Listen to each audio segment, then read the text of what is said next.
The Nazi regime, drunk on its own power, dreamt of a 1,000-year Reich. This wasn't just a dream of political dominance, it was a vision of total control, extending even to the natural world. Nature itself would be bent to the will of the Nazi ideology. This ambition gave rise to bizarre and unsettling projects. Among the most chilling was the plan to recreate primeval forests, populated with creatures both majestic and terrifying. These were not simply zoos or parks for entertainment. They were intended as living monuments to a twisted vision of the past and a terrifying future. A future where nature was not a force to be respected, but a tool to be manipulated. The Nazis believed that by controlling nature, they could prove their own superiority. This belief, rooted in a dangerous cocktail of pseudoscience and ideology, would have devastating consequences. It would lead to the displacement of thousands, the manipulation of entire ecosystems, and the pursuit of scientific endeavors that bordered on the grotesque. The pursuit of these ambitions would expose a chilling truth that the darkest impulses of humanity can find their way even into our relationship with the natural world. The task of bringing this twisted vision to life fell to two brothers, Lutz and Heinz Heck. Zoologists by training, they saw in the Nazi regime an opportunity to reshape the natural world. Lutz Heck cultivated a close relationship with Hermann Göring, Hitler's second-in-command. Göring became the project's patron, showering it with resources and protection. They envisioned vast hunting grounds, stocked with creatures both familiar and extinct. Aurochs, the mighty ancestors of modern cattle, were to roam once more. Tarpans, wild horses long vanished, would thunder across the plains. The Heck brothers believed they were not merely recreating the past, but improving upon it. At the heart of the Nazi plan lay a deep-seated fascination with the primeval. The Nazis romanticized a time when humans lived closer to nature, a time of strength, purity, and racial dominance. They believed that by recreating this lost world, they could somehow recapture its essence. The Heck brothers, fueled by this ideology, embarked on a quest to resurrect extinct species. They scoured zoos and private collections for animals that possessed traits of their wild ancestors. Through selective breeding, they hoped to reverse thousands of years of evolution and bring back creatures long lost to time. Their methods were often crude and cruel. Animals were subjected to harsh conditions and forced breeding programs. The Heck brothers, blinded by their ambition, seemed unconcerned with the suffering they inflicted. They saw themselves as masters of nature, shaping it to their will. The creatures they produced were often pale imitations of their extinct ancestors. But in the eyes of the Nazis, they were powerful symbols. They represented a return to a mythical past, a time of Aryan dominance and natural superiority.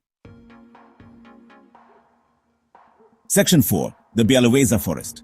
The Nazis needed a grand stage for their ambitions. They found it in the Białowieża Forest, straddling Poland and Belarus. This ancient forest, home to wolves, lynx, and bison, became their twisted experiment. The Nazi invasion of Poland in 1939 gave them control. Thousands, including Jews, were forcibly removed. Villages were razed for the Nazis' primeval paradise. The forest became a hunting ground for the Nazi elite. Göring reveled in stalking and killing wild animals. The forest, a symbol of life, became a stage for cruelty. The Białowieża Forest, enduring nature, entangled in human hatred. It stood as a silent witness to atrocities. Section 5. Breeding the Beasts.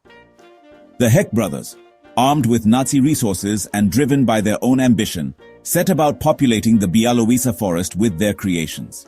They focused on two species in particular, the aurochs and the tarpan.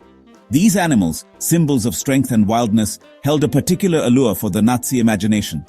The aurochs, extinct for centuries, were imagined as colossal beasts, symbols of untamed power.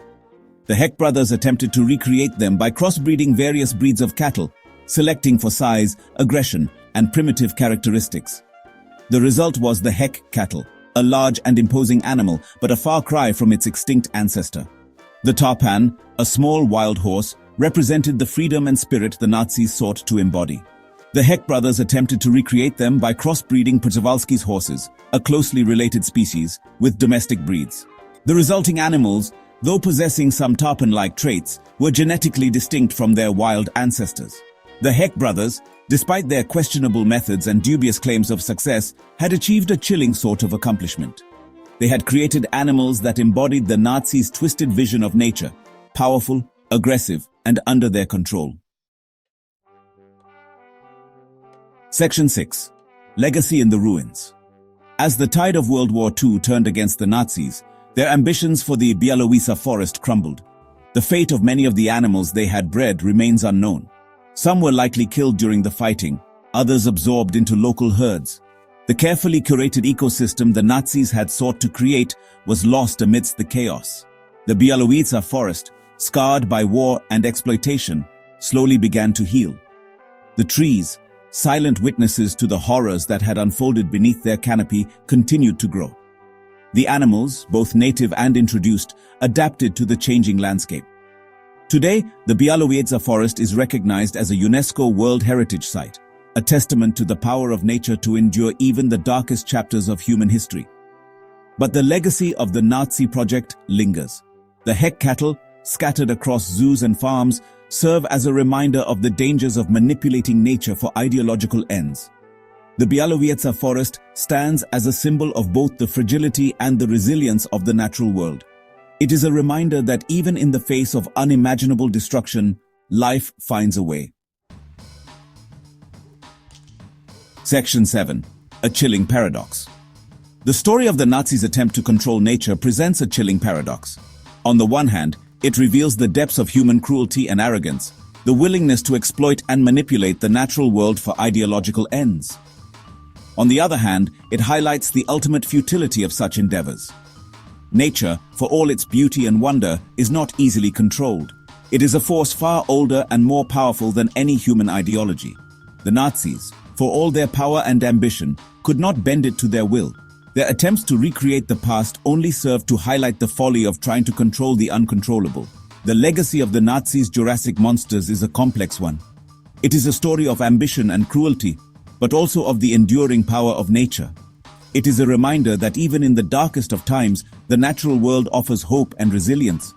But it is also a warning, a cautionary tale about the dangers of believing ourselves to be masters of a world we can barely comprehend.